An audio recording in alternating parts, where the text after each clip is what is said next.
Peace, peace. What's happening? What's happening? What's happening? What's happening? What's happening? Happy first harvest.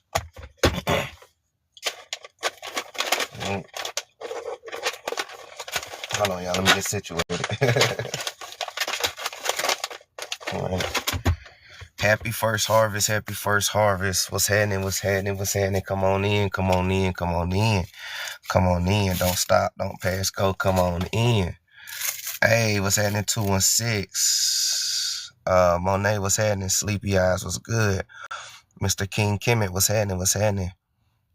Peace, peace. Y'all let me know if y'all can hear me. Y'all let me know if the live is good. 6 people in here. Let's go ahead and get 6 reposts going off the drip. I appreciate y'all for tuning in. I got some nice little gems for y'all. And since it's so-called Thanksgiving, let's talk about some pilgrims. Okay? Since it's Thanksgiving, let's talk about some pilgrims. Let's talk about some pilgrims. Okay? Since it's Thanksgiving, let's talk about some pilgrims. What's happening, OG? Felanius, what's happening? Will, what's good? Can y'all still hear me? Because I got this yellow dot on my end. And normally when that yellow dot shows up, you know, my so-called connection is unstable. So, can y'all still hear me? Everything still good? They must know I'm about to start cooking. They must know I'm about to start cooking. Peace, peace, y'all. Come on in, come on in, come on in. Come on in, come on in, come on in. Come on in. Hope everybody feeling good, feeling right. You know what I'm saying? Hope everybody, you know, got a decent amount of sleep. Right? Hope y'all starved yourselves because y'all know some good old indigenous food is about to start cooking soon. And y'all know how we get down. What's happening, Randy? And y'all know how we get down. Happy first harvest. Happy Indigenous Day. Happy Indigenous month, year, everything. So peace, peace, y'all. Y'all come on in. Y'all come on in. Hit that repost button. Come on in. Y'all come on in. Hit that repost button. Appreciate y'all. Appreciate y'all.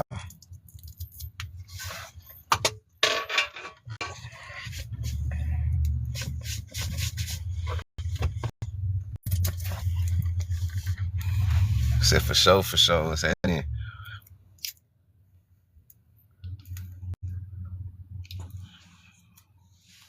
Yeah, I just came on. Yeah, I just came on not too long ago. Shit, we only been on probably like 5 minutes. Yeah, about 3 minutes. Yeah, we've been on for like 3 minutes.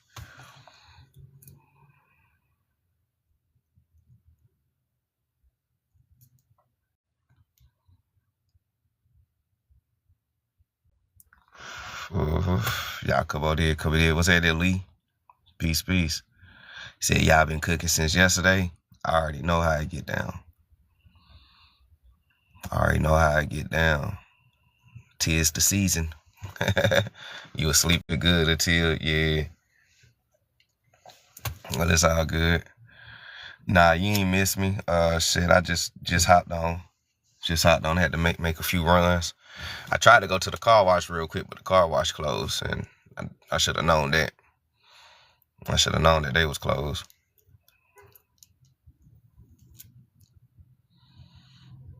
Good.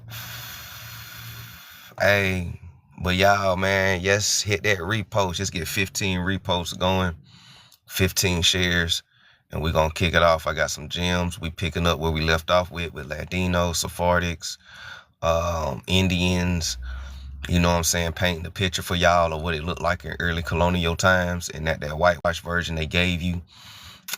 So we picking up where we left off with right there, because we got some more puzzle pieces to put together, right? And since it is Thanksgiving, you know, we're going to be reading about pilgrims, right? We're going to learn who was the pilgrims for real. You know what I'm saying? Because we know they give us whitewash images and Siberian images of a lot of things. So what we about to do is break down what Thanksgiving and early colonial period really was looking like, right? And you know what I'm saying, I hope y'all enjoy this. What's happening, Day Dilla? And I hope y'all enjoy the live. We about to get started here in just a second. We're gonna get here in just a second. We're gonna let a few more people get in here, and then we're gonna kick it off. What's happening, Tony T in the building? Peace, peace.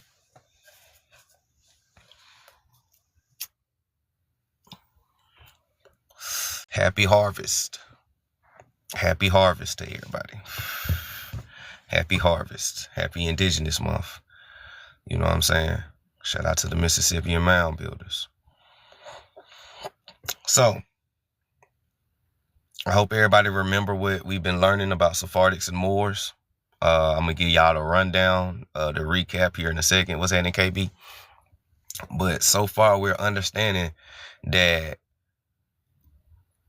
first, we got to understand that there was no continent called Africa in colonial times, right? I'm going to keep beating that fact in y'all head until we can, you know what I'm saying, remember that like a hot 16, right? So there wasn't no continent called Africa at that time. That continent was called either Libya or Ethiopia, right? Africa was a Roman province / country at this time. When they're grabbing so-called Africans, they're grabbing people of that region and that province who just so happen to be Sephardic Jews and Moors, okay? Region and that province who just so happen to be Sephardic Jews and Moors, okay? They are also called Latinos in history. Once they leave that continent or that landmass and they come over here, they are also called Latinos, right? And other terminologies, right? So we understand that, okay? So now we also understand who the copper color Indians are as well, too.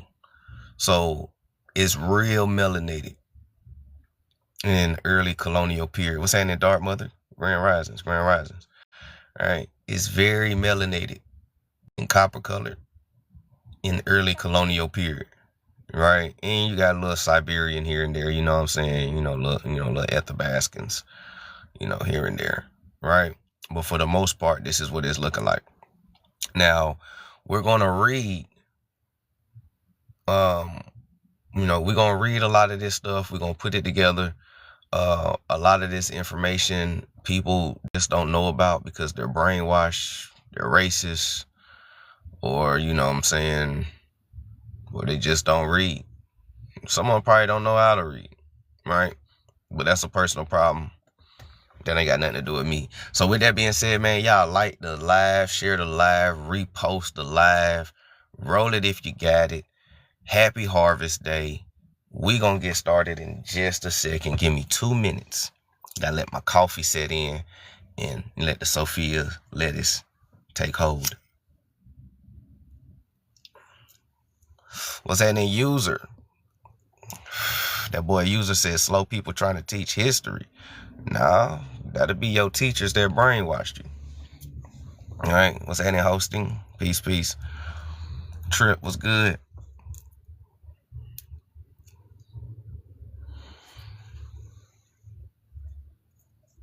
Was good.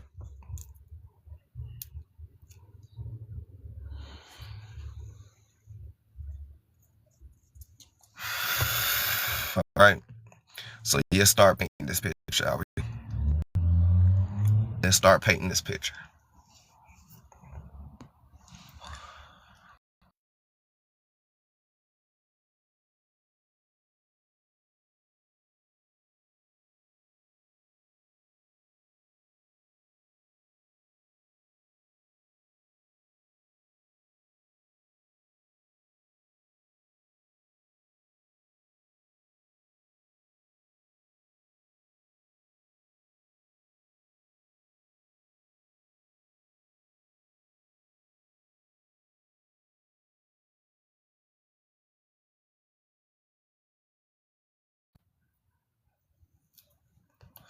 Let's start painting this picture.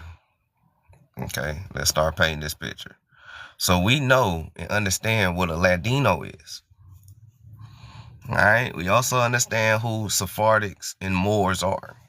And we also understand the regions in Europe where they got kicked out at, where they was once living, right? We also understand who the American Indian is and the copper color races. This is the beginning of colonial period. Okay. This is the beginning of colonial period. What's happening, Lilith? Peace, peace. Miko, what's happening?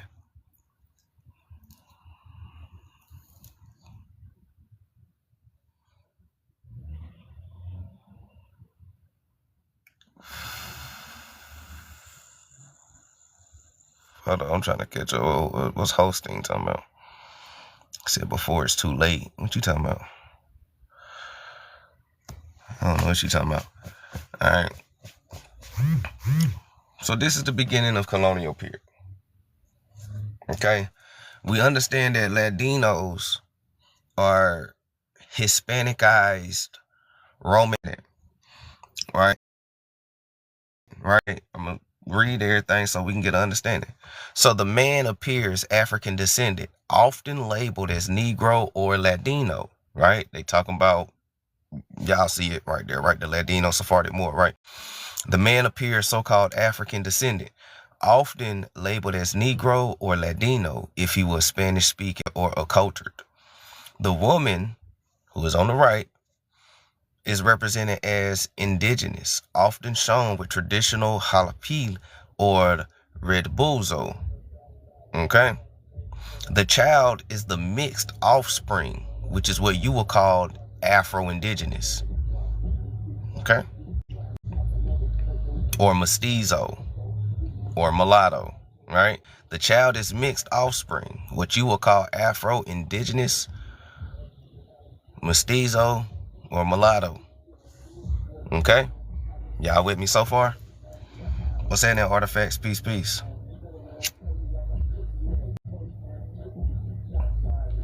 And they can pull it up quaking.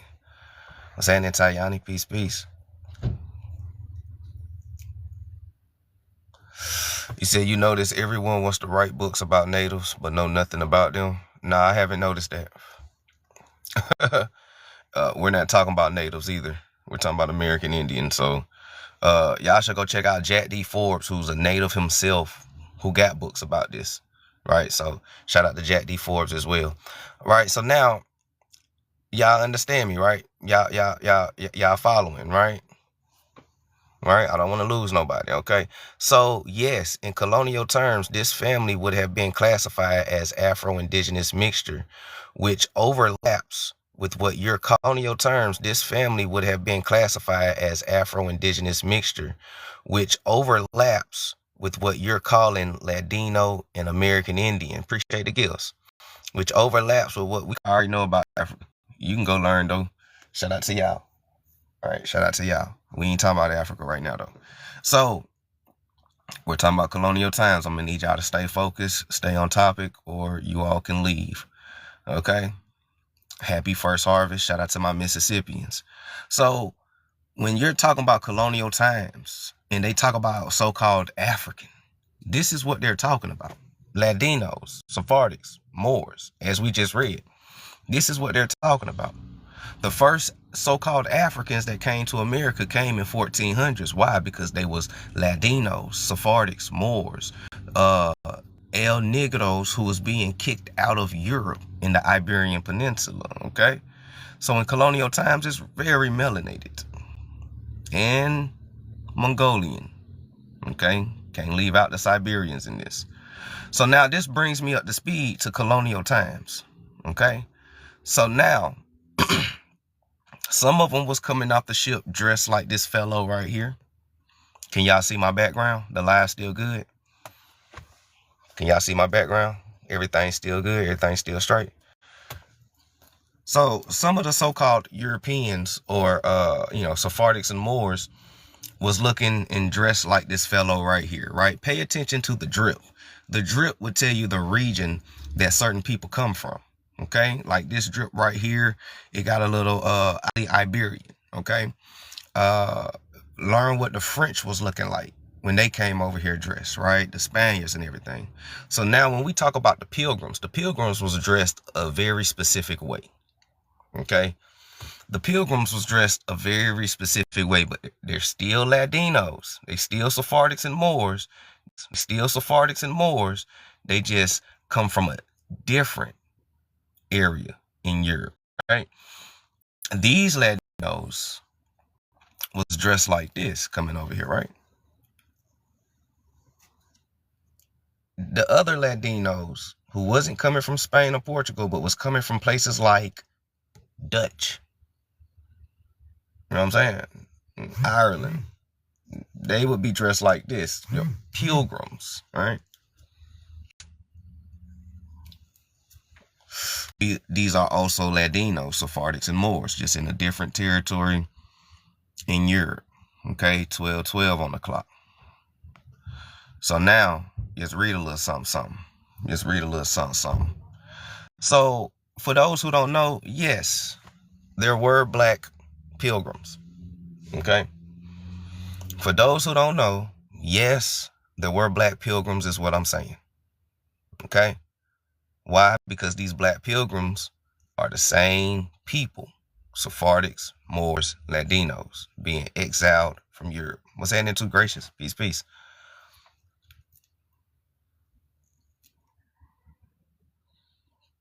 All right. Y'all with me so far?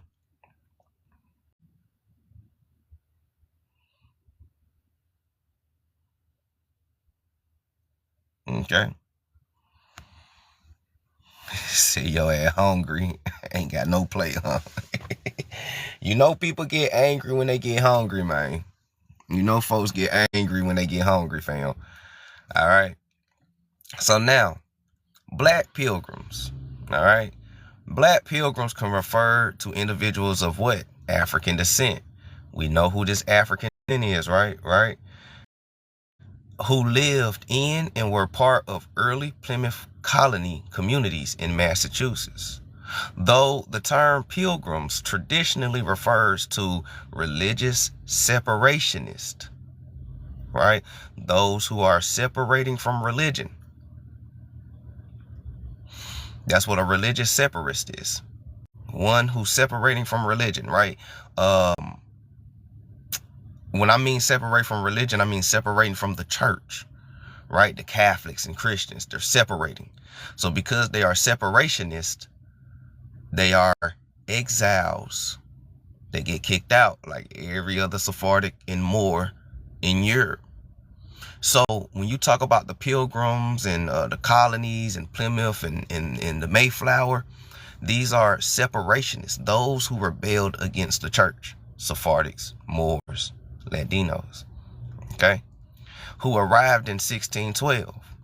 These individuals arrived in the colony starting in the 1620s. My bad, 1620s. They arrived in 1620s. The colony starting in the 1620s. What's happening, too gracious? Peace, peace. And they were part of the community as what? Freemen. We're going to let that breathe for a second, because we always told people there's a difference between freed man and freeman. Now, we're going to let it digest, and I'm going to in freeman.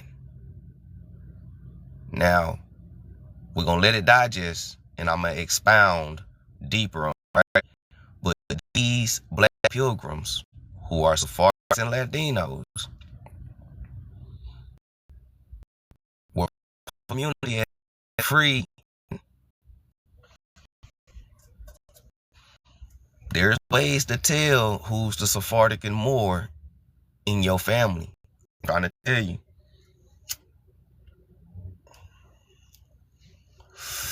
Hey.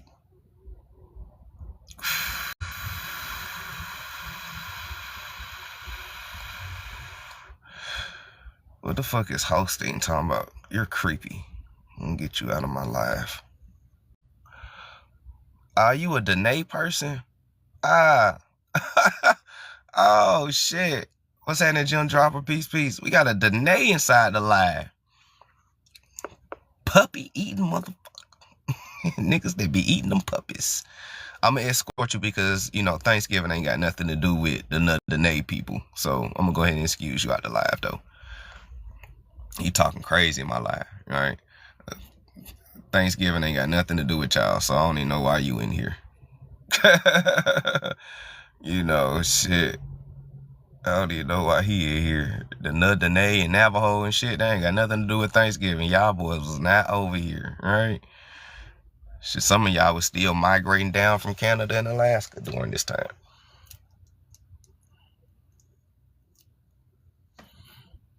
So they said that these black pilgrims, who are also Latinos and Sephardics, were part of a community as free men, indentured servants, or in community as free men, indentured servants, or enslaved people.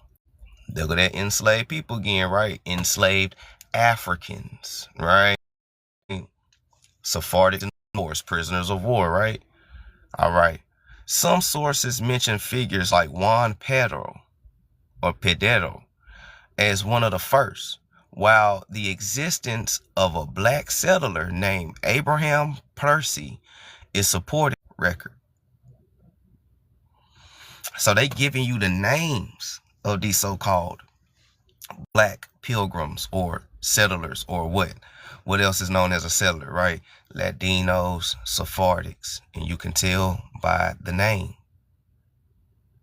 All right, you could tell by the name. What do this got to do with anything? I'm letting y'all know that there was no white folks here in Thanksgiving or colonial times. There was no white people here. It was very melanated. Let's read some more, all right? This is how we know that these are Sephardics and Moors as well, too. Because in those days, right, in those days, a blackamoor, a derivative of black Moor, was a term used to describe someone with darkish skin or dark skin. My bad.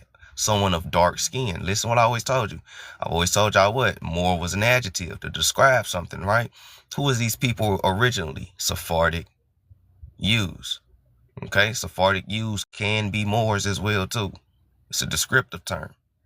Dodge the hijack and the confusion. But in those days, a blackamoor, a derivative of black Moor, was a term used to describe someone with dark skin. Black Moors had roots in North Africa and often worked as servants or as slaved people in Europe. Here's your African slaves. Worked as servants or as slaved people in Europe. Here's your African slaves. Records indicated Abram Percy was not enslaved, though. Okay? He voted in 1623. Murr and Moore are the same people, y'all. Y'all got to stop that. Y'all really, when people think Moore and Murr are two different people, I know you haven't read a book, because there's no book that says that. That is something that people are just coming up with, and they're pushing it like it's actual facts, because can't nobody present a source. I'm still waiting on that dude to come back on my panel to present the source. My dude said, I'm gonna go get the source, and he dropped down. Dude ain't been back since. You know what I'm saying? You guys have to understand, Murr and Moore is the same shit, same people. It's just a different pronunciation. Pecan, pecan, tomato, tomato, car. It's all pronunciation, y'all. All of Europe didn't have the same dialect of accents. The Dutch have a different accent from the British. The British got a different accent from the Irish, right? We got to understand this. You know, we got to understand this. You're talking about the same people, right? The Moors, North Africa, Mauritanians, Moor, Morty, Mordoro, Mordisco, Moreno. All of these mean the same people, right? These are Berbers, Amazighs, Tuaregs, and Sephardic Jews. They're just being described with the word. They're not different tribes, bro. This how I know that y'all don't know nothing. And if you think that there's different tribes, I sent you an invite. Come up here and show 72 people. Come up here and show 72 people how they're different. Because if you can't, then, you know, we'll get back to our regularly scheduled program.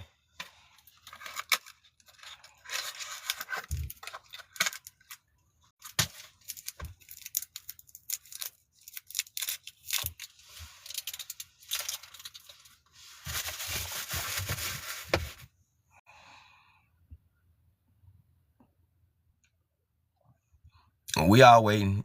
You got 15 more seconds. I know you watching the screen count down right now.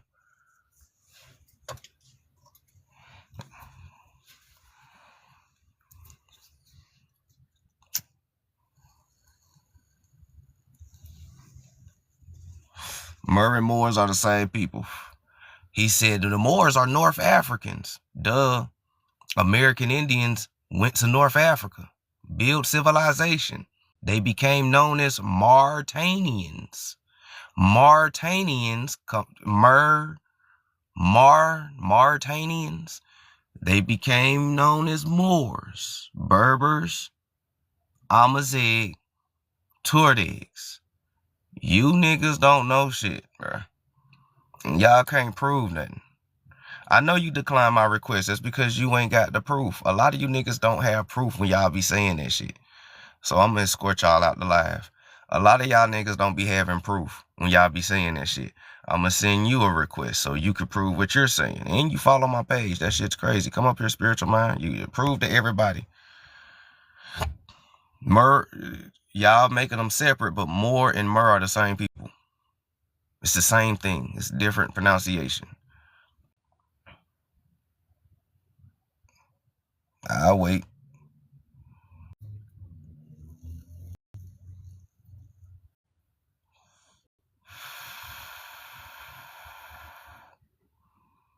Okay. I'm sorry, spiritual mind. I love the fact that you followed my page, big dog. But, you know, y'all gotta have some proof, bro. Y'all gotta have some facts. Alright? But there's diversity amongst the Moors. There's diversity amongst anybody and everybody. Shit, black people is diverse. When you have a family reunion, everybody in your family ain't the same complexion. All of y'all ain't got the same head shape. Everybody's diverse. That's called life. Right? That doesn't mean that they're not the same people. Do you not have light-skinned people in your family? Do you not have dark-skinned people? Red bones, yellow bones, niggas with big heads, small heads, thick chin, small chin, booty chin, fat lips, thick lips. Everybody's diverse. Your own family's diverse. But it doesn't change the fact that the Moors, who are Mauritanians, who are Berbers and Turdigs and Sephardics, came from the Yushi Mayas in South America. And they left 5,000 years ago. And they became different people in history. Well, different names in history, but the same people. They all was serpent worshippers. They all was Nagas. They all kept the alchemy, the cosmology, and the pyramid building because they descend from pyramid builders who come from America. This is how the pyramids was built all around the world. It's the same people. Do not overcomplicate history because that's what a lot of people do. Y'all confuse Turks, Islamic and Muslim and Armenians and Chazars and Caucasians. You mistake them to be so-called Moors in history because a lot of y'all haven't opened up a book that talks about Moors. You can get Moors in Spain. You can get Moriscos in Spain. You can get Sephardic Jews of Spain and the Iberia Peninsula. You can get Moors conquering Spain. You can get the exile of the Moors and Sephardic Jews. You can get the Europe Chaldees books, right? You can get a lot of these books. You can learn about French Huguenots. You can understand who Latinos are. This is the whole reason why I'm walking everybody down with the whole Latino stuff, right? You can understand and listen and learn to what the Latinos are. Am I saying I got all the answers? Hell no. But I do understand this part in history that a lot of people misinterpret because they going off of what some more science temple nigga with a fed said on YouTube, or they going off of what some crazy Dr. York motherfucker said, you know what I'm saying, off goddamn TikTok and YouTube, or because they listen to Empress Rarebird and all these motherfuckers who don't know shit and haven't even proved the bloodline to be part of this shit. You know what I'm saying? And it's a lot of misinformation that's been regurgitated for 100 years now. You know what I'm saying? And it's just time to clear that shit up. If you don't got the sources, if you ain't got the proof on the shit, if you ain't got the connection, stop talking about it. Because you don't know what you're talking about. You know what I'm saying? That's all I'm saying. That's all I'm saying. So that's all I'm saying.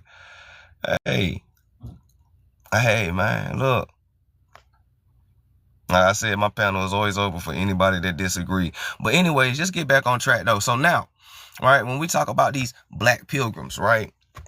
Okay, we giving you names and records, right? Shit that prove things, right?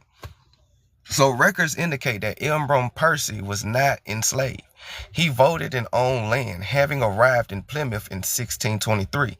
3 years after those abroad, the Mayflower survived 65 days at sea, battling snow and rain, storms and winds, a broken mast and a sail, and that fell overboard in a very grown sea. According to the account of their journey by William Bedford, a founder and governor of Plymouth Colony, they finally landed in Good Harbor, and by God's mercy, at that what would come to be called Plymouth.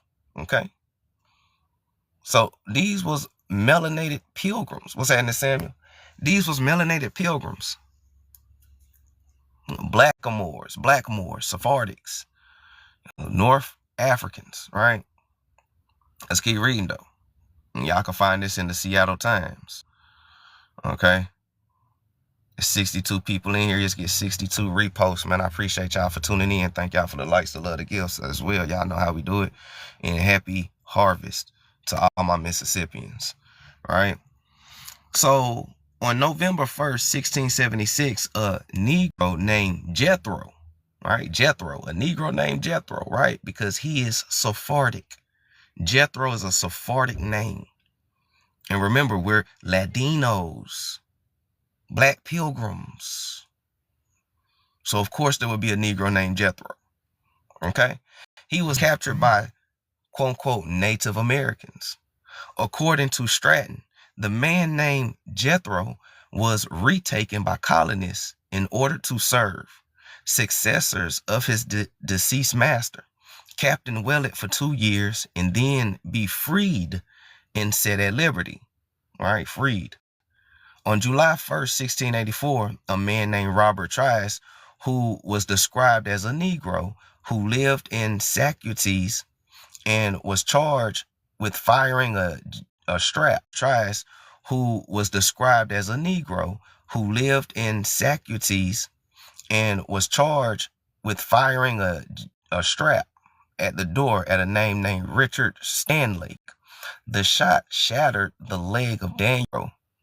What? In 1600? Negroes being acquitted? What's happening here in the gyms? Peace, peace. Listen to what he said. So in the 1600, we got Negroes being acquitted from pow, pow. Okay. What we talking about this morning, man, we talking about black pilgrims.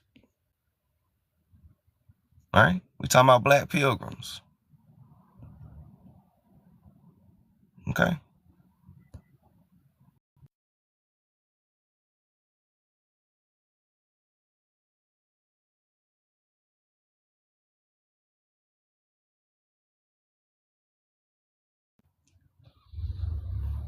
What's happening here in the gyms? All right, we talking about black pilgrims. But at the root of it, we're still talking about Sephardics, Moors, and American Indians.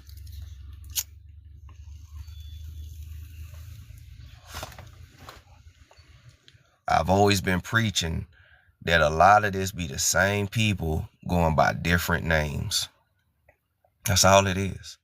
Same people going by different descriptive names, might I add.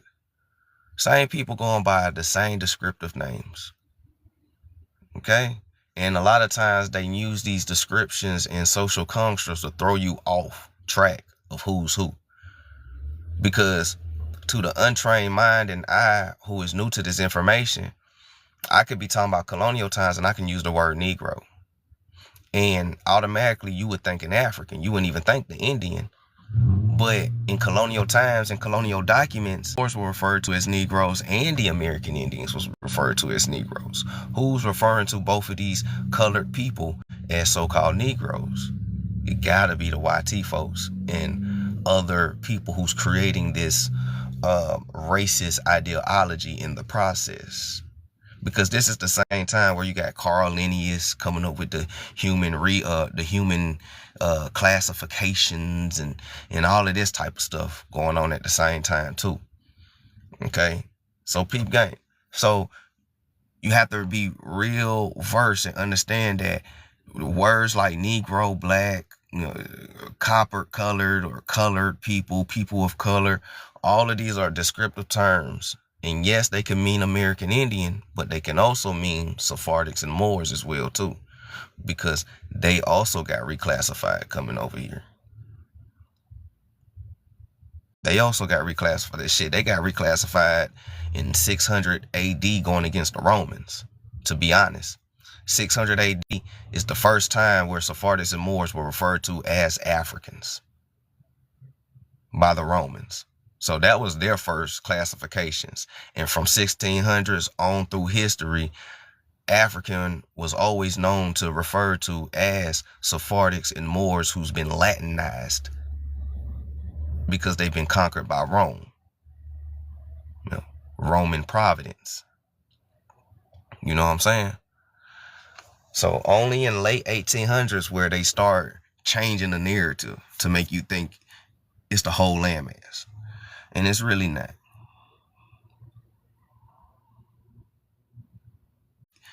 It's the whole landmass.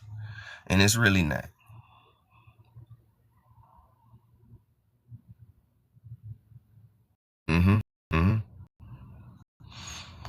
Out to everybody that's here, man. Mic check. 1 2 1 2. Still good. The sound still straight. The live still good.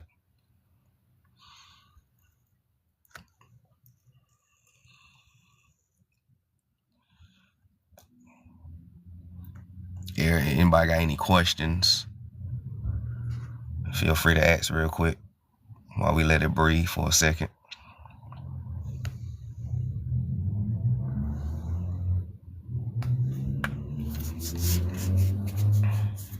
Shalom, what's happening, Lola? Peace, peace. Peace, peace, peace. G Active, what's happening? What's happening, Woken? Peace, peace. Woken Gator in the building. Star Checker, what's happening? All right. So let's get into the book real quick, because I had to just paint the scene. The first Pilgrims. So we're going to dive back into this book right here called Jews and Muslims in British Colonial America. Okay. I'll leave it up here if y'all want to get y'all a screenshot on.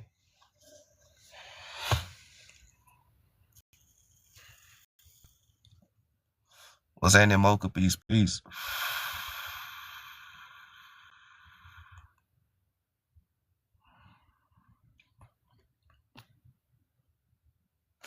Peace, peace, y'all.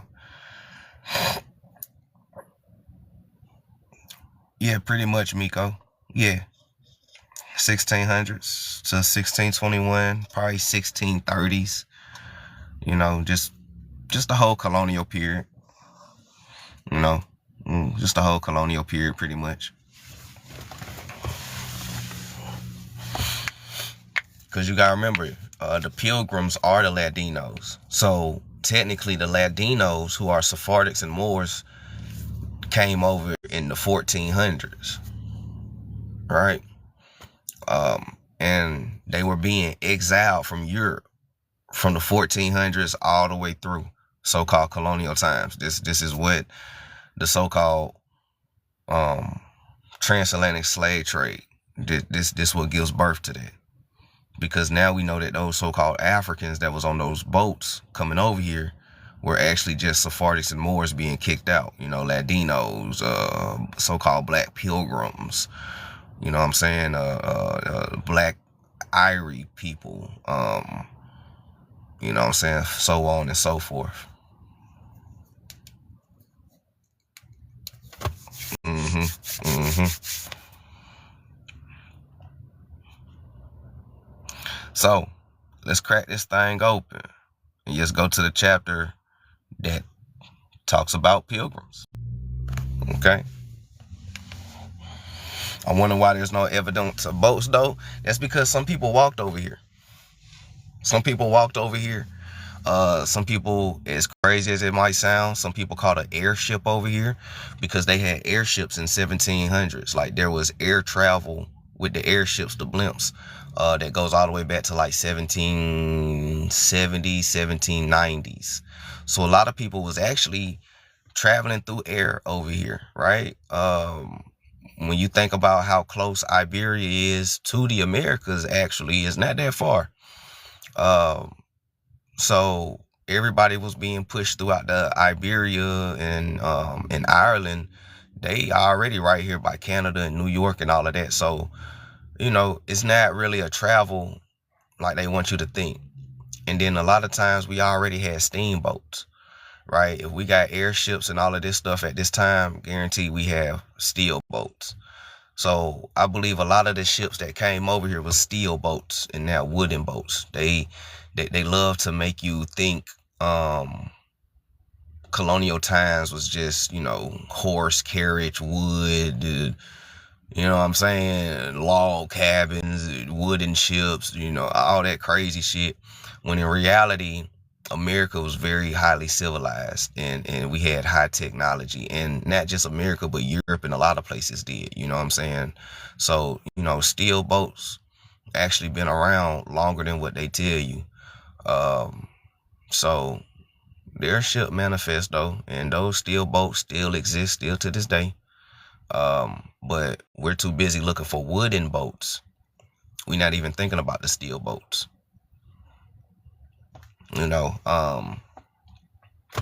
Titanic kind of alluded to it, right?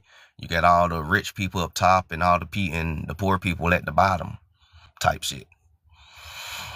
What's happening, GG? Peace, peace.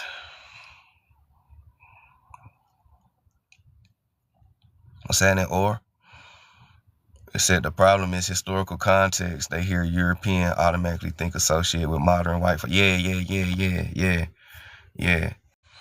Yeah, that's true.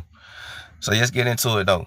Let's get into it. So chapter 4, since it's Thanksgiving, and we're learning about black pilgrims who are just Latinos, Sephardics, and Moors, who's wearing Dutch attire, and sometimes Irish attire, because again, when you pay attention to how people are dressed, it'll let you know. Matter of fact, let me kind of elaborate on that before we keep going.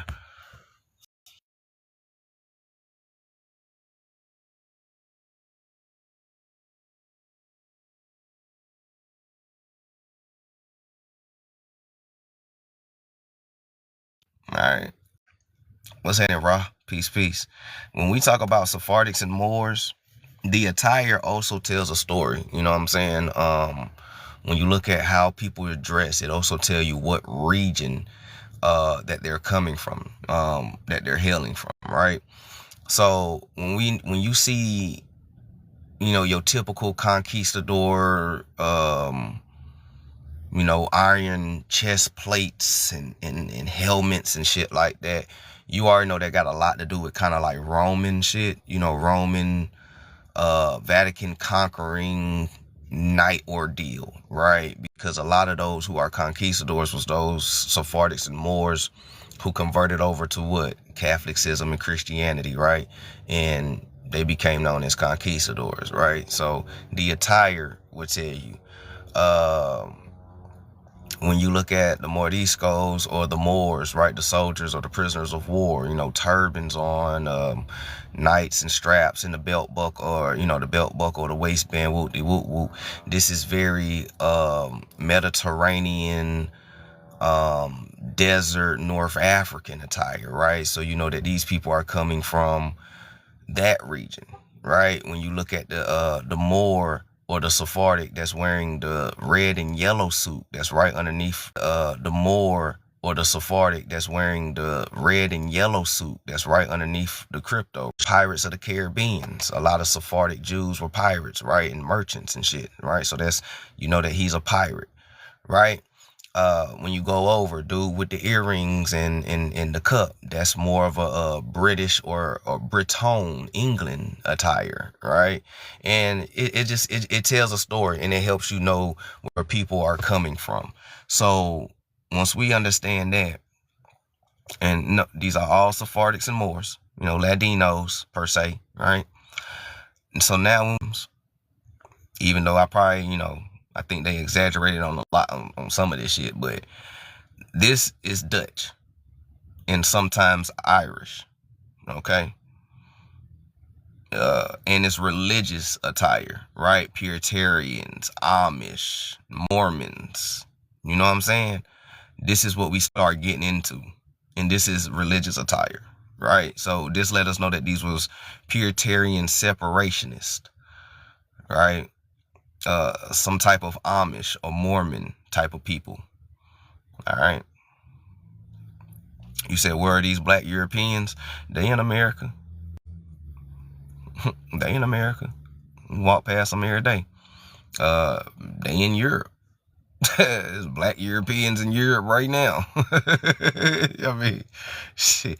You know, I know hearing black European is I know that shit's wild. You know, they like mythical creatures, but you know, they exist. So let's get into it though. Let's get into it. So Massachusetts, right? We're dealing with Massachusetts, right? Pilgrims, Puritans, Sephardics, Moors, right?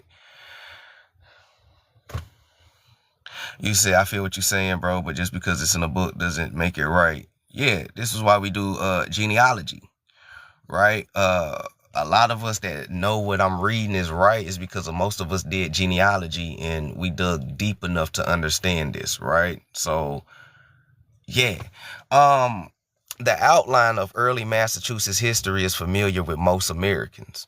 The first settlers arrived on the Mayflower in 1620 with the Pilgrims. The Puritans followed within a decade, setting up the towns of Salem in 1628 under John Edict and Boston in 1630 under John Winthrop. In that same year, Massachusetts Bay Colony was founded, and it absorbed the former colony, brought a large amount of self-government. Within the next decade came more than 20,000 immigrants, almost entirely British. It is said with East Anglians or East Anglo-Saxons or Anglos setting the tone. Countries were formed that echoed the ruined regions of England, Hampshire, Berkshire, East Saxon, Middle Saxon, Suffolk, and Norfolk. Although the northern and hilly lands and dense forests and stony soils in short growing seasons bore little resemblance to the Puritans' land of origin, right? So they're saying that where they settled at, it reminded them of home, okay? Farming became the main enterprise of the colony. When the new inhabitants' hard work and zeal had tiered the wilderness, towns with sturdy Anglo-Saxon names like Cambridge, Barstow, Springfield, Salisbury, Boston, Andover, Dewshire, Framingham, Gloucester, dotted the countryside with their typical green commons. Now stop. Remember the origins of the Anglo-Saxon. Just because it say Anglo-Saxon, that don't automatically mean that these are pale people. Okay? That's the whole purpose of doing debunking whitewash history. What's happening? C3, peace. Peace, y'all. You descend from Huguenots? Yeah, facts. You know? I mean, if you are an American Indian, you're going to have some Sephardic or Moorish ancestry because that's the story. You know what I'm saying? And that's the genealogical records of a lot of us. You know what I'm saying? And in most cases, not all, but in most cases, you know, the white European ain't really a white person. You know what I'm saying? It was a status. And when you look up white or free white persons in the Black's Law Dictionary, it tell you Sephardic Jews, Moors, Iberian inhabitants, everything but a Caucasian. So, just peep game. Just peep game. Let's see. So now, of the typical green commons, trims fields surrounded by fences and peaceful church spheres. When one thinks of Massachusetts, one conjures up images of devout men and women clothed in sad, subdued colors, carrying Bibles and walking solemnly to church on Sunday. Or maybe one envisions the first Thanksgiving, right? First Thanksgiving, in which these same cheerlessly dressed men and women are gathered around long trenches table with friendly Indians partaking in wild turkey, venison, deer. Right? I wonder what Indians these was. Yams. Some of y'all about to have yams today. Nah, listen. Some of y'all about to have this exact thing today. I can tell you who ain't about to have this today. The natives on the reservation. So anyways, since is the nostalgic, what's happening, Luke? Peace. Wow. Mythology of early America, right? But they said that this is a nostalgic mythology of early America. It describes the founding forefathers and the foremothers, right? They don't tell you about the foremothers, but it tell you about the founding forefathers and foremothers. The author of one standard account, R.C. Simmons, uses the words purus, or good, godly, Calvinistic, or poor, learned, steady and orderly, saintly, disciplined, and most revealingly homogeneous. According to another author, David Hackett Fitcher, one of the foremothers wears a sad brown dress, and her image combines the strength, resolve, seriousness, dignity, virtues, and grievance, typical of the Puritans.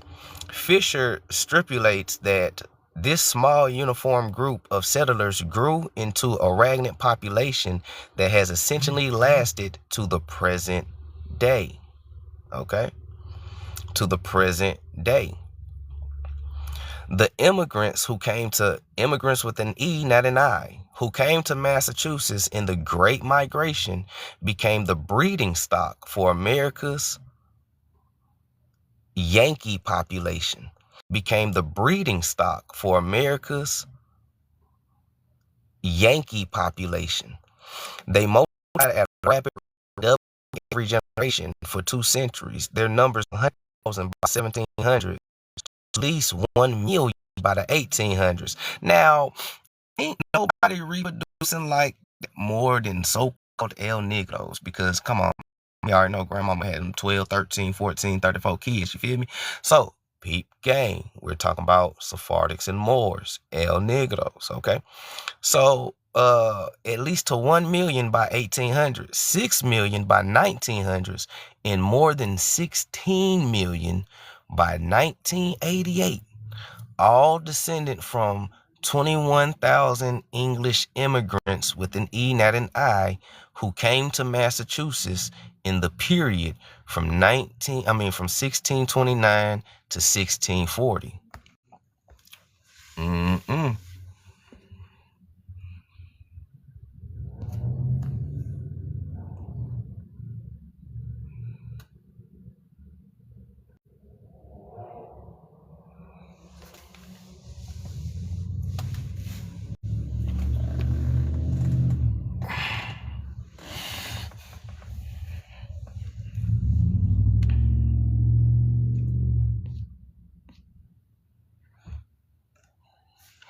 Nah, I'm still here.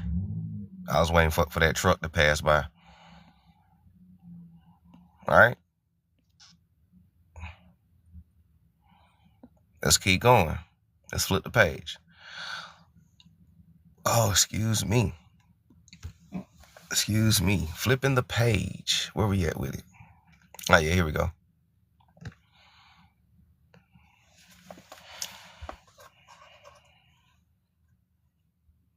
All right. Shout out to everybody that's in here, man. Y'all good? Y'all straight? Y'all hungry yet? Y'all waiting on the food? I know y'all ain't start eating. It's 12 o'clock East Coast time. Y'all know the food ain't ready. I know y'all hungry. Y'all know how we starve ourselves. Y'all good though? Y'all ain't hangry yet? Hey, roll it if you got it. Y'all know how we get down. Happy first harvest, very indigenously.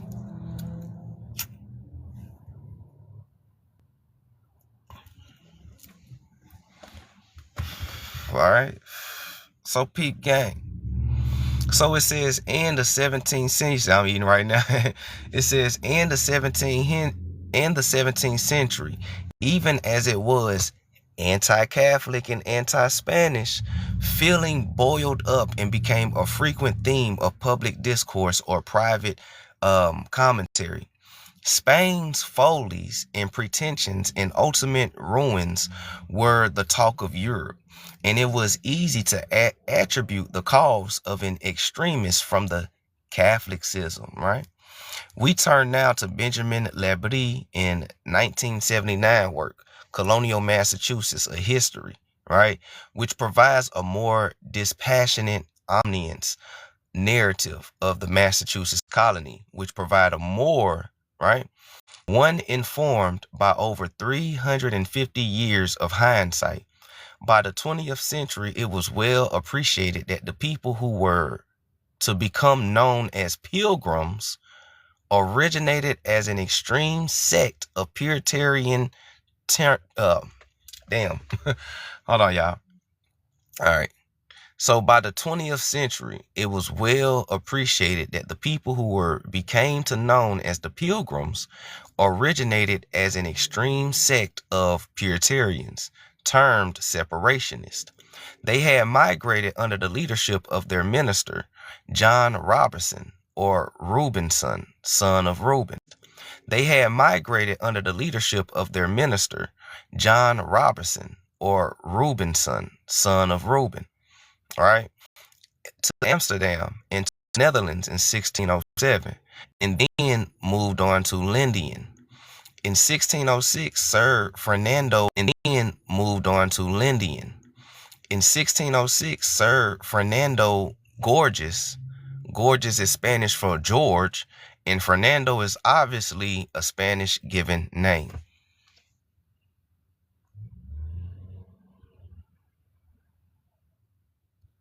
All right, obviously a Spanish given name. Okay, and Sir John Popham, both wealthy Englishmen, formed an alliance of interest with Richard Hawksley to persuade King James I. Yes, that King James, the one who wrote the Bible. Yep. And demonology. Yep, that King James. To charter the Virginia Company. And yes, King James was a El Negro. We already know that, right? All right, so peep gang. To persuade King James I to charter the Virginia Company. One portion of this charter granted the company the right to colonize between the 38th and 45th parallel. This territory was given to a group termed the Plymouth Company under the commands of Raleigh Gilbert, Humphrey's son, and George Popham, who is an English crypto-Sephardic Jew, and John Popham's nephew. After an attempt to colonize the coast of Maine failed in 1607, the Virginia colony was set up in 1608 in a location substantially farther south. By a chain of coincidences and accidental events, most of the Puritans originally scheduled to board the Mayflower for a second attempt to colonizing the North Atlantic coast were unable. The consequence was that, as Labrie states, quote, the majority of the Pilgrims were not even Puritan religious anyways, per se. They were just persons willingly and able to board the Mayflower. They were just persons willingly and able to board the Mayflower and head west. Right? So what he's telling you is that when you hear these stories about Pilgrims and Puritans and all that, a lot of these people wasn't really Puritans per se. A lot of these people was pretending so they can get on the boat and leave. right? Because they was fleeing religious persecution. Who was? The Sephardics and Moors.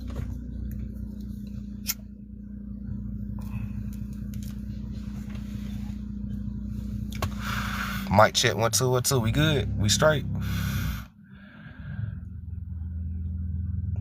Am I good on everybody in?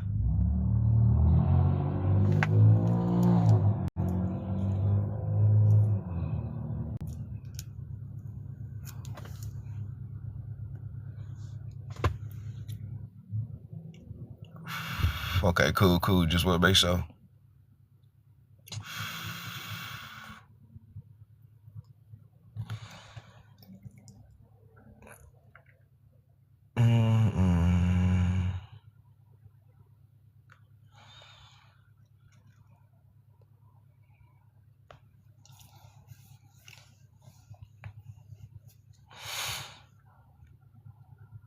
He said, that's all I'm going to say.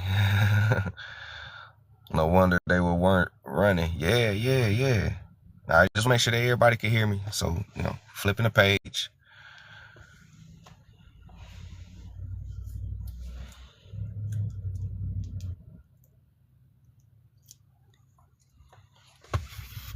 All right, so now, continue going, right?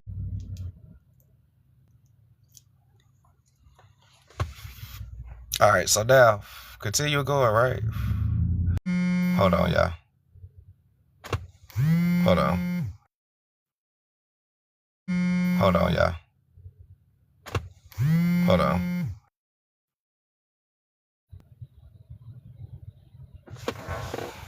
All right, we back. Mic check 1 2 1 2. We good? We back? Yo. Man, y'all know how they do you, boy.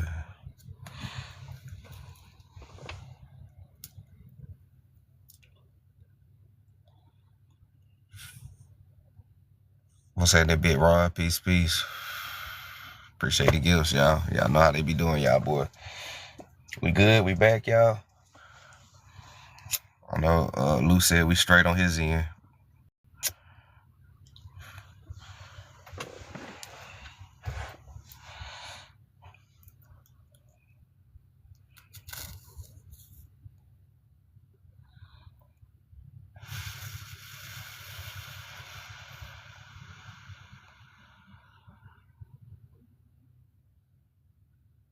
Okay, cool.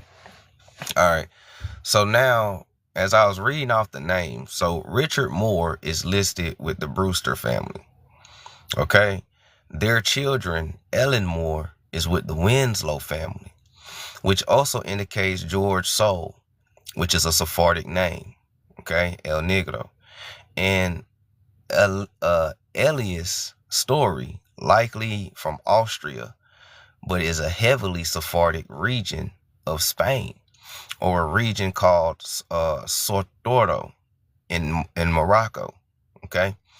Second, the Hopkins family. Some of y'all last name is Hopkins, or you know what I'm saying, or whatever the case may be. Some of y'all might got some Hopkins in your families, but the Hopkins family contains children named Gales, which is French, Constantina or Constantine, which is Latin, Demorius or Demarius. I want to pause right there. If y'all don't listen to these names, you know that these are so-called El Negros, or what we call black people, right? Latinos, black people, right? Demarius.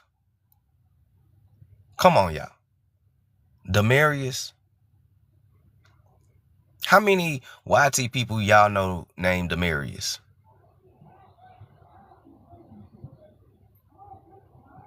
Y'all let me know real quick, or am I tripping?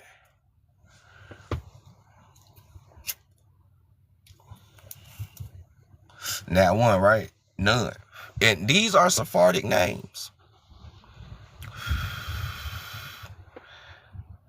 Listen, these are Sephardic names. Remember,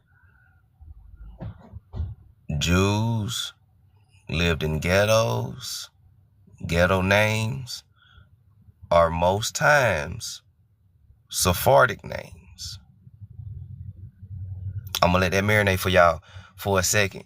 Sephardics were put in ghettos by the Romans, and a lot of their names were often called ghetto names by the Romans. Okay, now listen to the connection.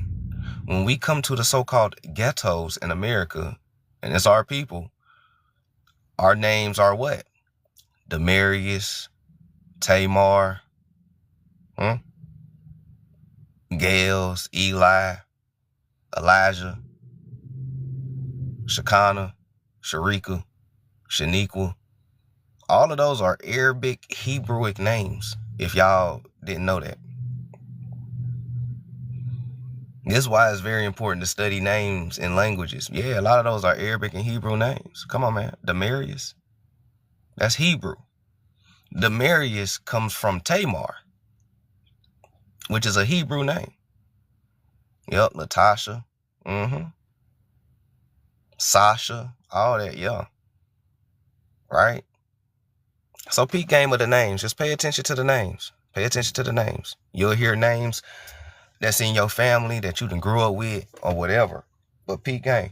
So, you know, Demiurge, Tamar, Hebrew, right? And is accompanied by an Edward Dottie, which is a Sephardic name. I got an auntie named Dottie. For real, I got an auntie named Dottie. We call her Dot for short, right? But Dottie, which is a Sephardic derivative for David, right? The Telly family includes Henry Sampson or Simpson, which is Hebrew. Samson is the son of Sam or Samson, right? Hebrew. And finally, among the unmarried adult male passengers, we find Moses, Fletcher, John Goodman. Goodman is Ashkenazi. Richard Gardner.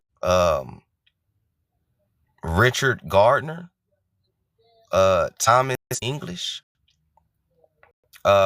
Side note, Sephardic Jews often took their country of residence as a surname as well too, right? Like Thomas English. Thus, we believe a strong prima facie case can be made for the likely presence of many Sephardism and Moors among the Plymouth passengers. I'm saying the C3 piece. What they said? They said, thus we believe a strong prima facie case can be made for the likely presence of many Sephardism and Moors amongst the Plymouth passengers. I appreciate that. Appreciate that, Monet. All right. So, hold on, where we at? I don't want to get too far ahead of myself real quick.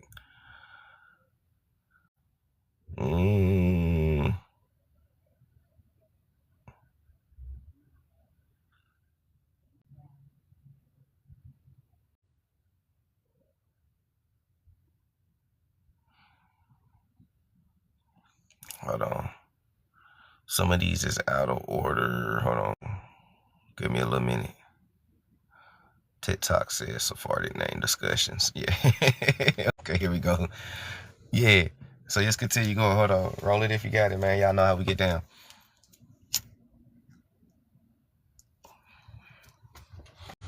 So continue it out on this great harvest that they call Thanksgiving, right?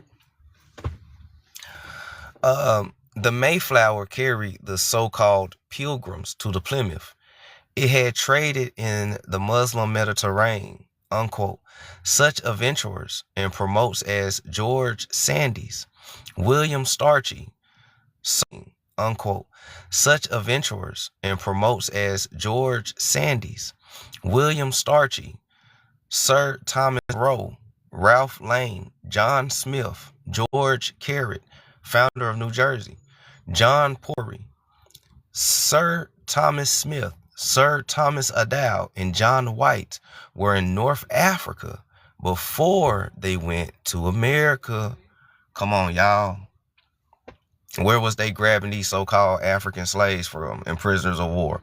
Who was these so-called prisoners of war? Remember what we just learned. Remember the diagrams and the pictures I just showed y'all.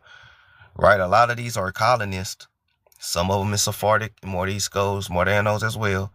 A lot of them is fighting for the church or whatever. But these colonists are in North Africa first, before they went to America.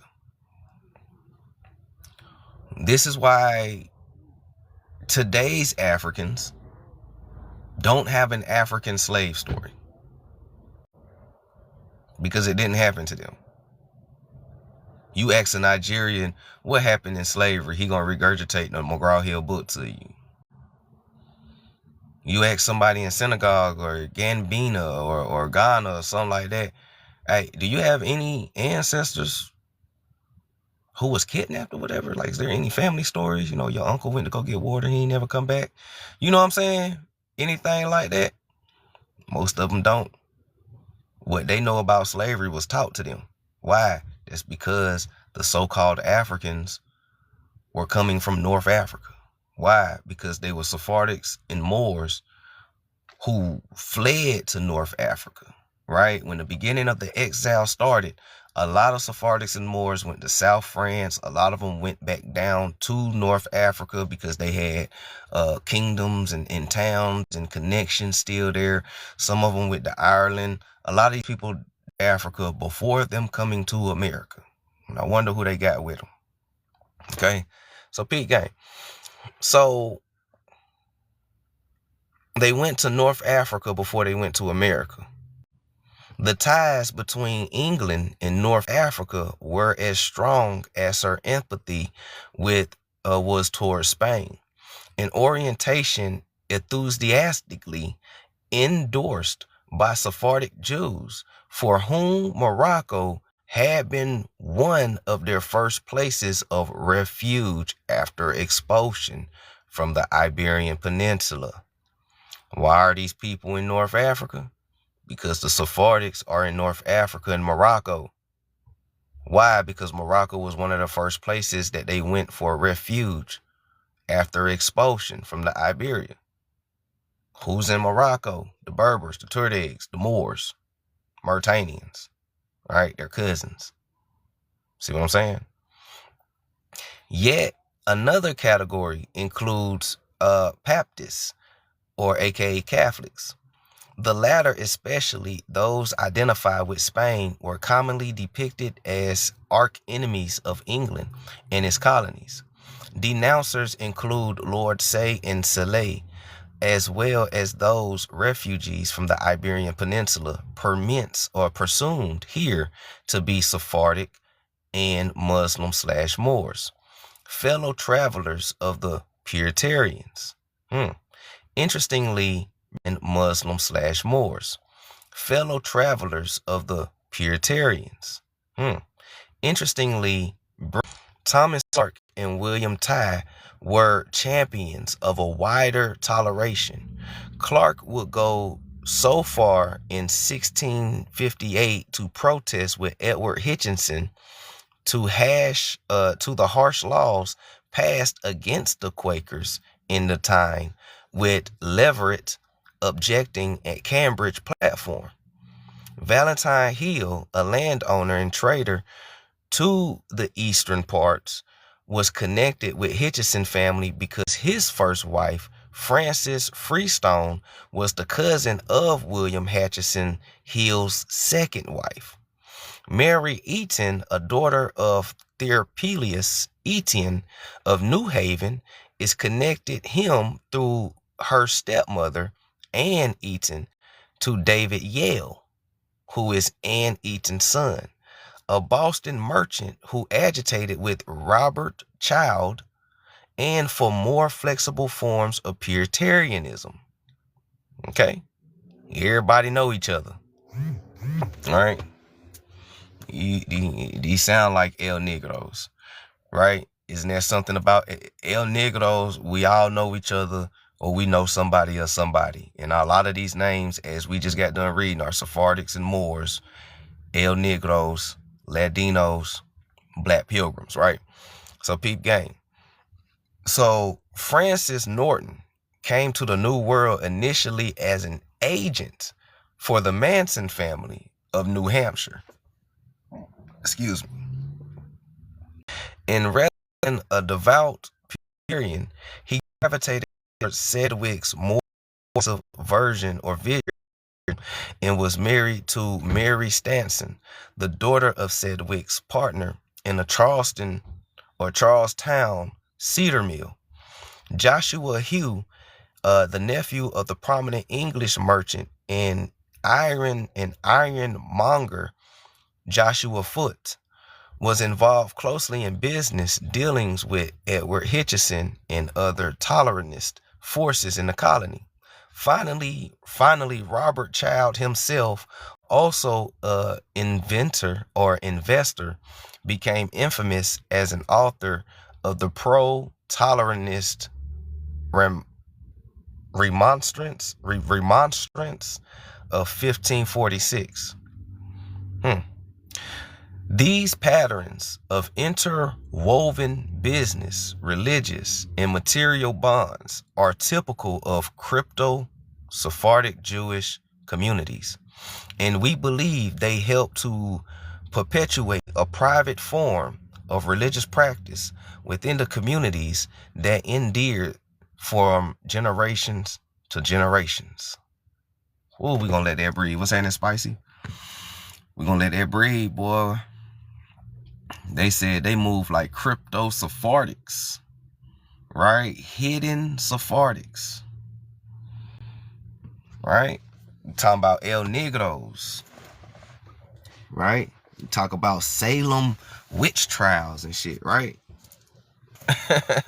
Who was doing what during what time, and who was who doing what side?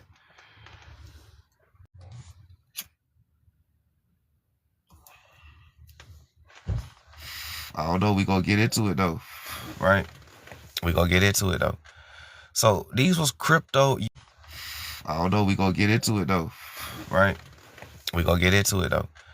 So these was crypto Jewish families, and bearing the Muslim appellation of Amni Rashama, clearly there was more going on in colonial Massachusetts than traditional history books have recounted. There's more going on in Massachusetts and in colonial times than traditional history books have recounted. Okay? So Gloucester's Massachusetts was built up upon the position as a leading cod fishing interpot, trading with the Marano dominated areas of the Caribbean. Listen to what they said. They said they was trading with the Marano dominated areas of the Caribbean. Marano. Okay. Dominated areas of the Caribbean, Spain, and Portugal. Among the most successful of the town entrepreneurs were Miller Jacob Davis and Tanner Isaac Naomi Sargent and Jonathan Springer. Springer held partial interest in 4 small slopes, together with Quakers John Mould and Walter Newberry. Contrary to their modern-day image of modesty and simplicity, Christine Heyman commented that Quakers were typically viewed as unscrupulous shapeshifters by the other early Massachusetts settlers, and a description not inconsistent with anti-Semitic stereotypes of today. Okay? Whew. Not inconsistent with anti-Semitic stereotypes of today. Okay? Whew.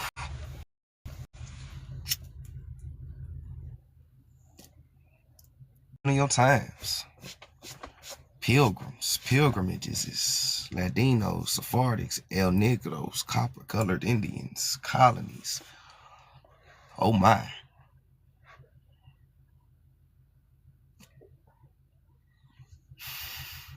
Going against the church anti-Catholicism, right? Separationists, political prisoners. They were trading with us. I always get called Morena among the Spanish community. Yeah, certain parts, and I just learned this the other day. Certain parts of the Spanish community or Latin community, negro, negrito, negra, morena, moreno, morisco, all of those aren't really derogatory terms. Like it, so to us, because of our indoctrination, we see it as derogatory when we're called it. Of course, because we're not that. But the deeper history behind those terminologies. So in most places, honestly, they know who the original are.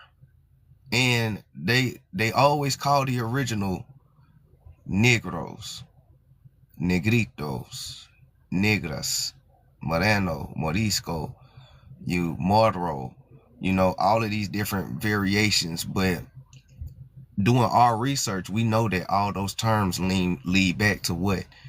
American Indian or original people. So original people. So in certain places, I'm not saying go out here and just let them people just call you a Negro and shit. I'm not saying that, right? I'm not saying just let these people call you a Negro and shit. But I'm just saying, like, in certain places, is not a derogatory term, or they don't view it as that.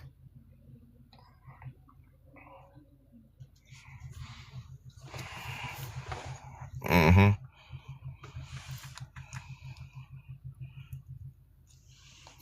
Mm-hmm. Queen Moore. Yep, the queen, one of the queens of the Moors was called Morena. Mm-hmm. That's facts.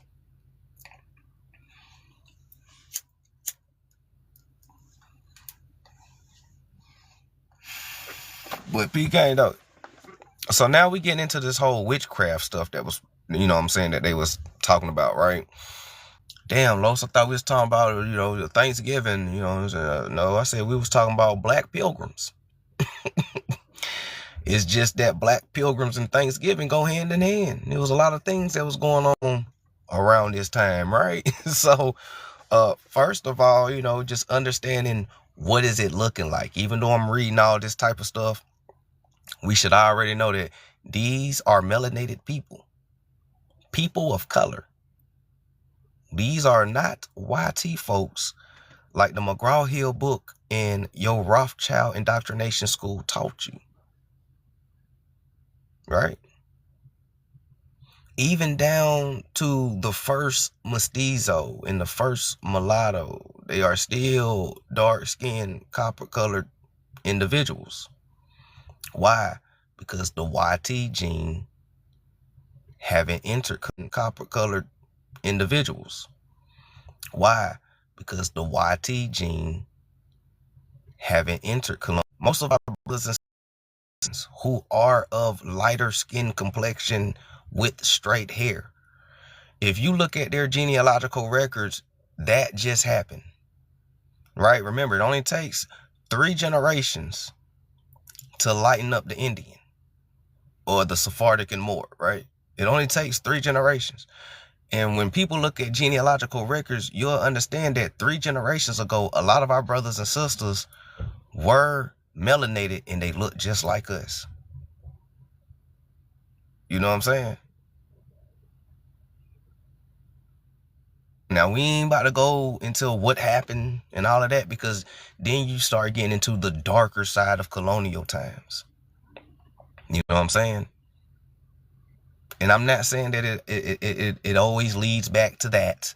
You know what I'm saying? Some people fell in love, you know what I'm saying? Romeo Juliet stories and stuff, you know what I'm saying? All of that happened. But just understand that in today's time, a lot of our cousins don't look like us, and that's cool. If you go to Mexico right now, your cousins, who are the Muskogos, or the descendants of the Muskogos, who is our cousins as mound builders, they don't look like us no more. They look like the very people that call us Wabos on this app. You be like, damn. And your people who? My people come from black Seminoles. You know, shit, you calling me a pretending fam? That's deep. That's deep. But it's because of the brainwashing. It's because of the lack of understanding history. You know what I'm saying? And people is overly emotional and shit. And when you overly emotional, your common sense leaves all spaces. Okay? So just peep game, man. Just peep game. Just peep game. So just peep game, man. Just peep game. Just peep game. He said, that's the true meaning of the word. They know, yeah. True, that's what most Mexicans are mestizos. Yeah. Mm-hmm.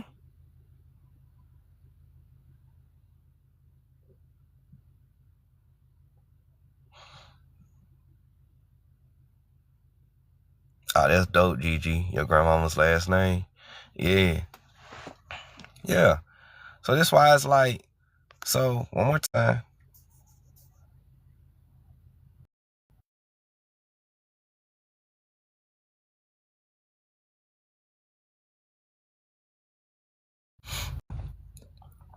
You know, and again, this only goes for those who had, like, you know what I'm saying? This only goes for, you know, those who have it. But this and this is a literal, this is not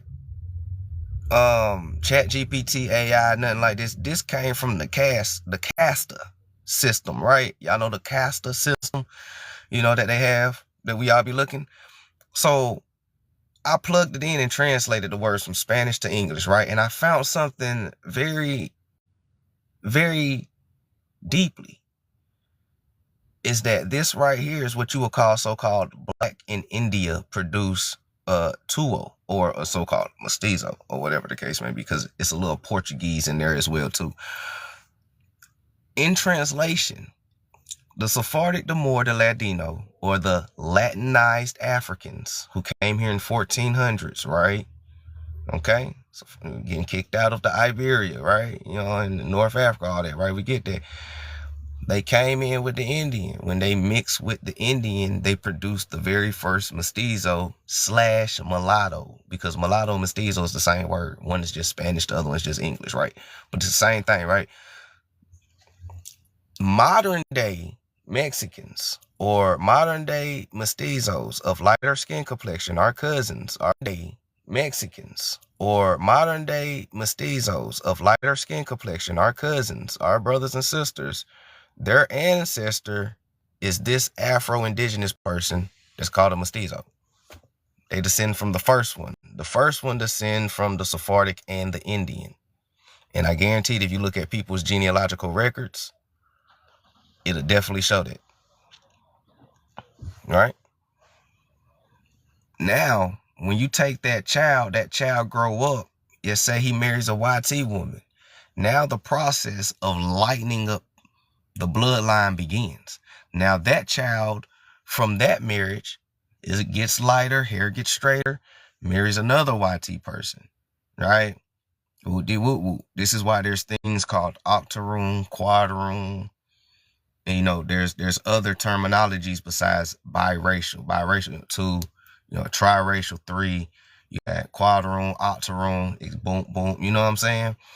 Peep game. It gets into the caste system. The caste system. So in today's time, our brothers and sisters of Latin America, not all of them are mestizos, right? You know what I'm saying? But for the most part, those who know their lineage and understand what I'm saying, they'll tell you, yeah, this is what it is. Yeah, this is what it is. So yeah, that block your mental ain't work on my bloodline. We still got some color left. Ah, yeah, facts, yeah, yeah. It's especially if y'all still believe in, you know what I'm saying, like, you know, keeping the melanin generation, like generation. You know, there's a melanated child born. You know, every family, you know, every genetics is different. You know, a lot of us genes is dominant. You know, and it just all depends on how the genes roll. Because I ain't gonna lie, like I've seen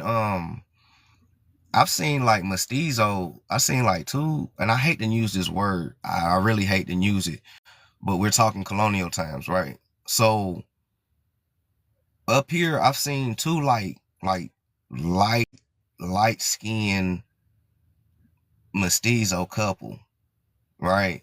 And they had a baby, and their baby was darker than both of them. I promise to you, I've seen that. And then I went to research it, and this is why. And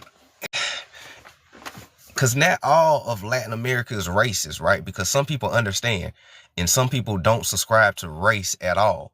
Because when you look at a lot, just like our family, when you look at a lot of their families at a family reunion, they got dark cousins. Everybody ain't light skinned looking like that. Even the racist ones that be on here talking shit to us, they got dark ass cousins. Some of them won't even claim them, but they have them, right? Because when you talk about today's populations of what, Mexicans or mestizos, this is their ancestors. I don't want to say like they come from us on no superiority and shit, but this is their ancestors, our ancestors. You know what I'm saying? Like, I mean, come on, fam, for real. You know what I'm saying? Like, if I pull up at your house, y'all got a few cousins, y'all got a few cousins with afros and shit. Stop playing. You know what I'm saying? So that dark gene is still there. And sometimes our genes don't manifest with the skin. Sometimes it be phenotype too, right? You go to Latin America, whatever, and you see them shaped just like our sisters. You know that they come from on my background, right? Or or the bone structures in the face, or the mean mug that a lot of folks have. You know what I'm saying? Sometimes when people, a lot of them love our culture because it touches their soul because of where they come from, whether they know it or not, whether they acknowledge it or not. This is the reason why they love the culture. And this is kind of the reason why we love, Latin culture as well too. Because just like I taught y'all last year and earlier this year, Black Americans and so-called Latin America, we are intertwined ancestrally and culturally all through history. The only difference is one speaks Spanish and was colonized by Roman Catholics. The other one speaks English and Ebonics because we was colonized by Roman Christians. Both are Hellenistic, Vatican-controlled people. So what they did was they took one big ass family and they separated us by race. And they made us think race is real, so we will fight each other instead of unifying with each other because we ain't nothing but one big ass extended family. You know what I'm saying? And that's what they did. That was the whole purpose of the Union and Confederacy Wars. The whole purpose of that was actually to split up families and turn us against each other. And that's what happened. That's what happened. I'm telling y'all some real shit. That's what happened. The bone structure always stick around facts. That Indian, the Indian genetics is very, very strong. Indian genetics is very strong. That's why Mexican Americans and melanated Americans both have Mongolian birthmarks. Yeah. Yeah. When you follow the birthmarks, I'm telling you, when you follow the Mongolian spots, that will tell you who got the ancestor on my background for real. Because the Mongolian spot only is hereditary and it's a dominant gene. And it starts with the Indian, the copper colored races, right? So this, or, American Negro, whatever, you feel me? This is how you know who has it. Mexicans, Puerto Ricans, Cubans, Dominicans, Colombians, Panamanians, Haitians, all of us. A lot of us have it. Those who don't have it, let me see your genealogy, fam. Cause why you ain't got something that originates from America and it's a dominant gene? Sometimes it do skips generations, but for the most part, it's common. Like, if 100 babies is born, 99 of them gonna have the mark. One of them might not have it because it skipped a generation. That's how common it is. You know what I'm saying? So it's just just peep game on that. Look like that baby in the picture. Facts. Facts. This just what it is. Man, look. You said where white people come from? I thought the world was dark skinned. White people are albinos. Man, look. You said where white people come from? I thought the world was dark skinned. White people are albinos. White people descend from albinos. They have albino forefathers. You thought I was going to say some monkey shit, huh? Yeah, they evolved from monkeys and shit. They come from albinos.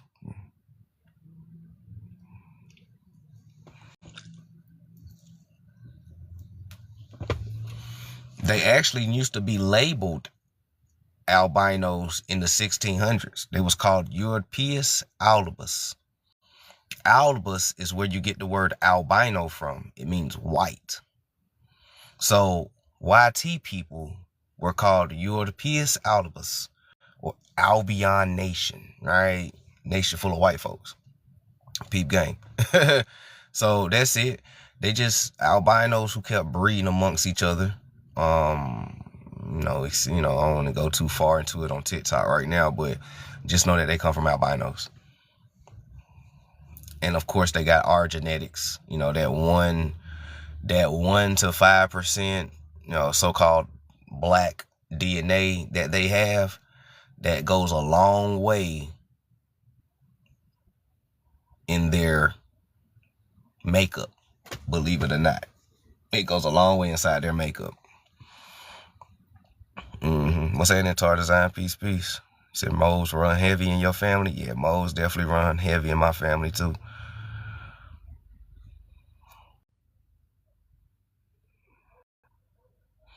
So let's see where we at. All right, so here we go. Boom. I'm supposed to do the witch. All right, so here we go. Boom. I'm supposed to do the witchcraft. Here we go, the witchcraft.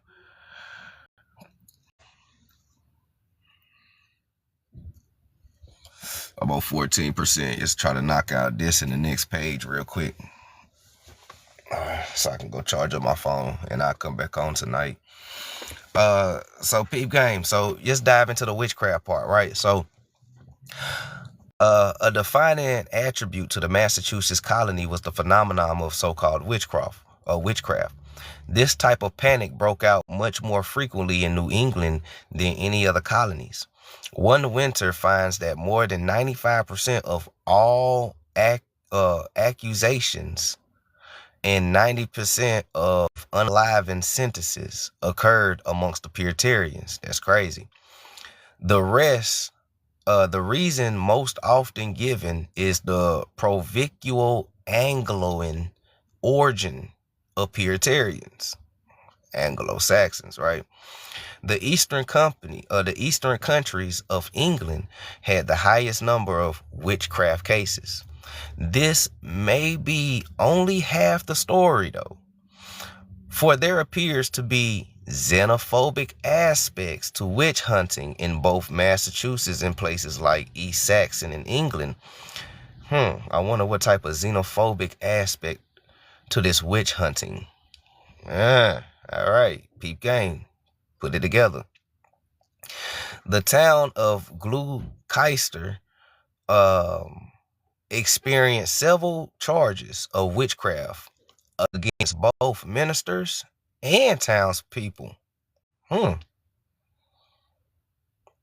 Listen, they said ministers was being accused of witchcraft and the townspeople. That's crazy. Listen, they said ministers was being accused of witchcraft and the townspeople. That's crazy. All right. So in Salem, of course, the witchcraft hysteria had begun in 1692. 3 daughters of William and Joanna Blessing or Birch Town and Sarah Close, Mary Esty, and Rebecca Nurse or Norris, Arabic for light, were accused, arrested, examined, and either imprisoned or executed on charges of scandalous evil and miscarriage inconsistent with Christianity. So, the people who are initiating these witch trials are Christians. The Christians are the Anglos. These are your white people. Okay? These are your white people. Here they are inside the story, right? Told you, they came late in history, right? 1690s going into the 1700s, right?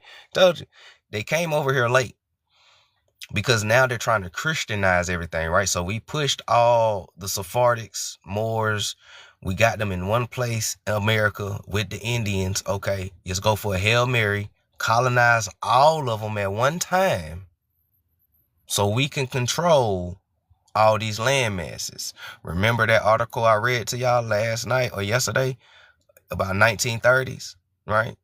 The Jewish peril, the Anglos, little hat people, infiltrating, taking over, United States, Europe, all of that. All right, peep game. Because this is where that begins at. They came over here as Anglo-Christians, right? Because there's a such thing as Z-Nation Christians. Sarah alone escaped punishment after obtaining high-powered legal counsel and moved to Framingham, where she and her husband were eventually counted among the town's most illustrious citizens. It is likely that the charges were motivated by jealousy of the town's family's wealth. So listen, if these people was jealous of what you had, they were just a witch. Listen, just because you had that bag on you. Man, look at that nigga. I don't like how that nigga flossing. That nigga got about 20 G's on him. He's a witch. Get this nigga burned at the stake. You know what I'm saying? Nigga was hating on you. That shit crazy. That shit crazy. So, yeah, they do it today. Peep game. Ain't nothing changed. And these are Christians. Jealous Christians. Jealous of the town's family wealth. Right? Attitudes perhaps not unmixed with so-called anti-Semitism. In Utrich, witchcraft charges were first directed only towards those in the community already viewed as deviant. Martha Carrier, Mary Parker, and Samuel Wardwell, but they were soon spread to encompass, quote, nearly 40 Advertians, who were all solid and respectable members of the community. Listen to who's getting persecuted in these witch trials. Right? Solid, respectable members of community. Somebody said hoodoo. Listen to who's getting persecuted in these witch trials. Right? Solid, respectable members of community. Somebody said hoodoo priest. Respectable members of community. Somebody said hoodoo priest doctors earlier. All right. The wife John Frey of Militia Osgood and 2 of the Reverend Francis's Dane daughters, his daughter-in-law, and several grandchildren, and the wife of Dooley Broadstreet. The defendants pleaded guilty to several charges, including rebaptism by Satan himself, who preferred full immersion and sprinkling. That shit crazy, dog. In the Squaska River, which sounds much like the Judaic Mavach bathing ritual. Okay. All right. So arrested in Gloucestershire, a Glancaster, were Elizabeth Dicer, Margaret Prince, a Judeo-Arabic surname, Ahmad, Phoebe Day, Francis Norwood. As Harriman notes, many of the accused were Quakers, viewed by Puritans as heretics. In addition to the Quakers' affinities of Rebecca Nurse, the mentions of the Proctor family, which of 5 members, John and his wife Elizabeth and 3 children, were charged with witchcraft. Damn, not the children. What made the Proctors suspect in the eyes of their neighbors, quote, unquote, she speculates, was less that John ran to a tavern on the Lipwich Road, then that his wife's family, the Bassett and Lynn, included a large number of Quakers. Damn.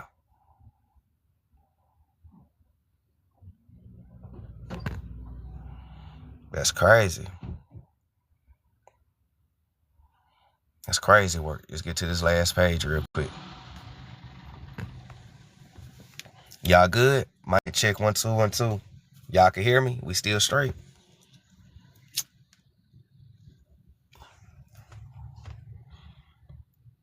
We still good? Mic check 1 2 1 2. Okay, cool.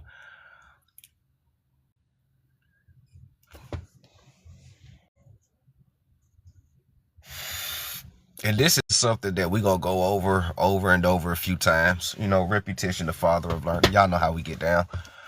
I'm saying that, Nikki, peace.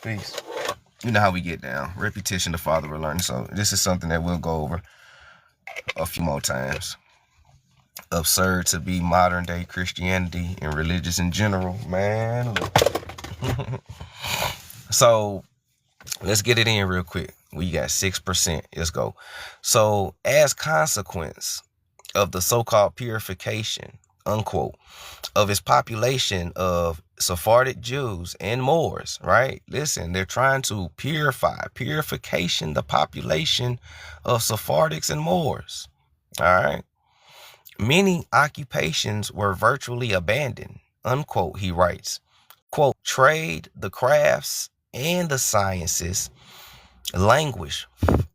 Moreover, I appreciate that. And moreover, since these branches of endeavor had been the domain of the Jews and Moriscos, okay.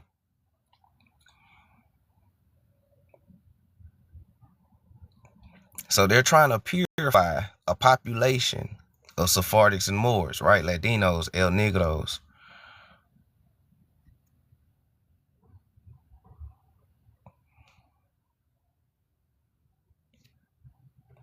All right. So they abandoned their trades, their craft, the sciences, and their languages, since the branches of the endeavors had been domains of the Jews and the Moriscos. They had become in themselves suspect. Spaniards had to be extremely careful about entering any of these fields. Spanish life as a whole was the worse for these injustices. Spain was swamped with fortune hunters from all ports of Europe, but they could not revive the Spanish economy. Just as the irrigation canals dug by the Moors of Andalus were allowed to be set up, so the very channels of which the country's health depended fell into neglect. So they're saying the moment they kicked out and exiled the Sephardics and Moors, Europe started to go on a decline, especially Spain, right? A lot of stuff wasn't working. Things wasn't being fixed. You know, Europe started becoming filthy because they didn't create or invent none of this stuff. So they didn't know how it worked. So in turn, the very people who kept everything running that you kicked out, now the country went to shit. That's crazy. That's crazy, right? So, yeah. So we documented that Spain's loss was Britain's gain, beginning with the initial planning, organization, and promotion of the first British colonial efforts. Sephardic Jews and Muslim Moors were present as navigators, ship captains, sailors, cartographers, right? A lot of your maps that was drawn was by Sephardics and Muslims and Moors, right? cartographers, financiers, and even your colonists were Sephardic Jews and Moors. Among these, we find Jacques Hackney Ganez, Simon Fernando, Walter Raleigh, John Hawkins, Humphrey Gilbert, Richard Hockley Sr. and Jr., Sir Francis Drake, Martin Frobisher, and Abram Ortiz. The first and second British colonies in North America, Virginia, and Massachusetts were provisioned, funded, and peopled by people of Sephardic Jewish and Moorish descent. There you go. Latinos, El Negros, Black Pilgrims. Okay? And copper-colored Indians. So current genetic genealogical studies of the Appalachian descents of these early colonists demonstrate that they carry DNA haplotypes, male and female lineages, and genes from Sephardic, Ottoman, and North African founders. Further, these early North American colonists often bore straightforwardly Sephardic and Moorish names, attest to Aleph, Aline, Moses, Bagsell, Horton, and etc. Saladin. Indeed, given the patently non-Christian backgrounds of so many settlers up and down the Atlantic coastline of the American colonies. So these colonists wasn't converting Indians to any religion because shit, they wasn't religious them damn selves. When did you become a Christian? During colonial times. The colonists wasn't even Christians them damn selves. So, look, man, peak game. But look, man, my phone on 1%, dog. I'ma charge my phone up. We about to get ready to go to Mondu's house. Y'all already know we about to get ready to eat. Whenever everybody's settled and got done chilling, if nobody's on live later on about 8 or 9 o'clock, we'll hop back on. We'll finish this up. But if not, I'll see y'all first thing in the morning. Peace. Thank y'all for the likes, the love, the gifts. I appreciate y'all for tuning in. And if you haven't grabbed a copy of my book, make sure you hit the link in my bio. Grab a copy of my book, Reclaiming Our Consciousness 1 and 2 and Aneclipses of America. I appreciate all the love, all the support. I'ma holler at y'all a little bit later. Peace. Yeah, I'm on 1%. I don't want it to hang up on y'all.